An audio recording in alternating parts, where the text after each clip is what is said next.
Rok 2015 sa končí a všetci sa tešia, čo dobre im prinesie rok ďalší. Teda všetci, okrem učiteľov. A lekárov. A podnikateľov. Oni už vedia, že ich nič dobre nečaká. Poďme sa ale my ostatní pozrieť, aké radosné udalosti môžeme očakávať v roku 2016. 1. januára hlásia noviny tradične 6 novorodeniatok, 3 dvojčiek a 4 znetvorené ruky po neodbornej manipulácii s pyrotechnikou. Vo februári Robert Fico narýchlo predstavuje bonusový 4. sociálny balíček, ktorý zahŕňa okrem iného povinnú domobranu 5 mužov na 1 panelák, nákup nových šušťákových súprav pre učiteľov do školy v prírode a nové ortopedické sandále pre sestry, ktoré im bez tendra dodá nejaká košická firma. Po marcových voľbách Smer a Sieť zostavujú vládu. Rado Procházka trvá na tom, že on chce byť premiérom. Robert Fico nehodlá ustúpiť. Spor sa rozhodnú vyriešiť zápasením grécko-rímskym štýlom a prenos bude vysielať naživo RTVS. Mediálny magnát Boris Kollár sa do parlamentu nedostane. Natočí o tom 48-minútové selfie video, v ktorom sa posťažuje na cenzúru médií a nasledujúci deň musí podstúpiť akútnu operáciu preťaženého zápestia. Apríl zostane verný bláznom. Rado Procházka bude po prehratom zápase držať protestnú hladovku. Stále bude trvať na tom, že chce byť premiérom. Na Slovensko príde nová investícia. Výrobca alobalu si za sídlo vyberá Prievidzu. V máji slovenská reprezentácia aj bez 50 bojkotujúcich hráčov senzačne vyhráva hokejový šampionát v Rusku.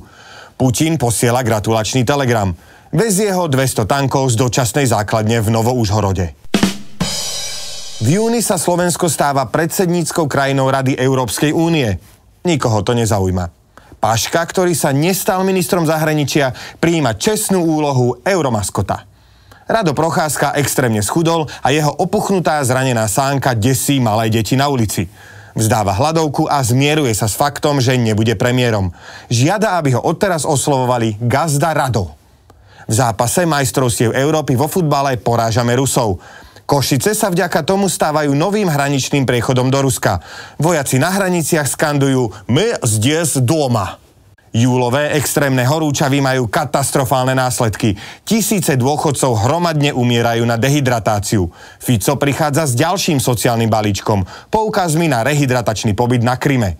Ďalšie tisíce dôchodcov umierajú v horúčavách v radoch na poukazy. Po hromadnej smrti dôchodcov klesajú v auguste preferencie Smeru na historické minimum. Gazda Rado nám pribral už na 50 kg. V septembri sa deti vracajú do školy a zisťujú, že po 26 rokoch sa do osnov vracia povinná ruština. Šancu na biznis vycíti aj Jan Čarnogurský a vydáva DVD-ku z ruského jazyka s názvom Máma jest Rus, u mámy jest Krym. Vďaka skvele funkčnému protiteroristickému balíčku nás do konca októbra požiadajú o azyl iba 2 utečenci. Aj tí si nás pomýlia so Slovinskom. V opačnom smere na hraniciach je pohyb oveľa väčší.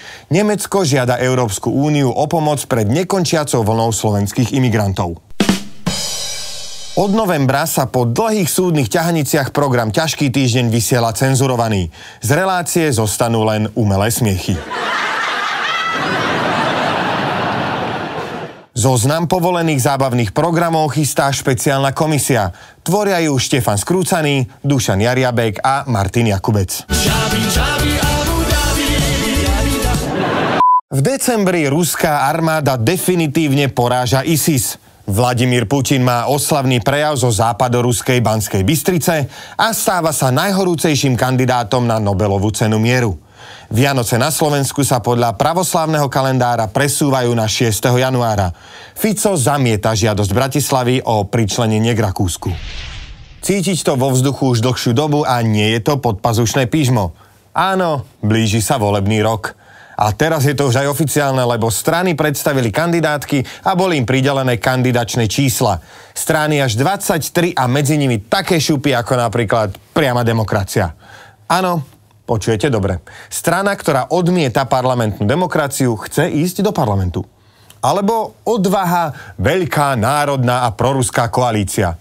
Ako môže byť na Slovensku niečo národné aj proruské, sa asi dozvieme až po voľbách. Alebo skôr nedozvieme. Mimochodom, vedeli ste, že Kotlebova strana sa naozaj volá Kotleba?